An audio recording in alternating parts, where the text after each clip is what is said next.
Other perspectives, a la Shmoop. If it feels like you've been reading lots of stuff written by dead white guys in this course, well, it's because you have been. But while it may seem like modernism was the sole domain of male milk bottles with shoes... What? I look good in black. There were actually many other writers from very different backgrounds who wrote between 1890 and 1955. Zora Neale Hurston was a black woman who hailed from the South, although she later attended college and graduate school in New York City. Her masterwork, Their Eyes Were Watching God, tells the story of Janie Crawford, who survives not only 2 loveless marriages, but also the Great Okeechobee Hurricane of 1928. A third husband who catches rabies and tries to kill her. Here's tea cake. And a murder trial. While Zora Neale Hurston is a recognized author today, she wasn't while she was alive for several reasons. Not only was she African American and a woman, but the accurate representations of African American dialects she included in her books were seen as caricatures by many readers.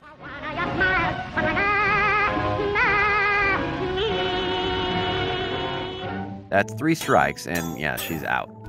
Then there's Stevie Smith, a British writer who wrote some of the best poetry of the 20th century.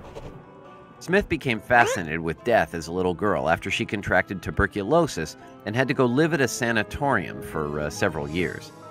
Her brush with the Grim Reaper helped her produce poetry that not only gives a unique spin to the modernist anxiety we've seen throughout this course, but is also quirky and hilarious in a really, really dark way. I love you, Mummy. I love you too, dearie.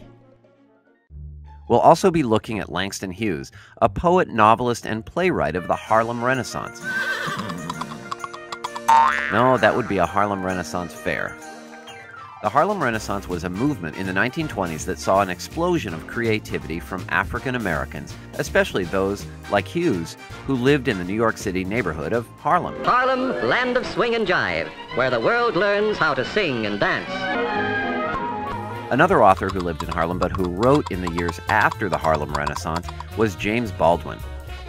His most famous book, Go Tell It on the Mountain, which looks at the role of the Christian church in the lives of African Americans.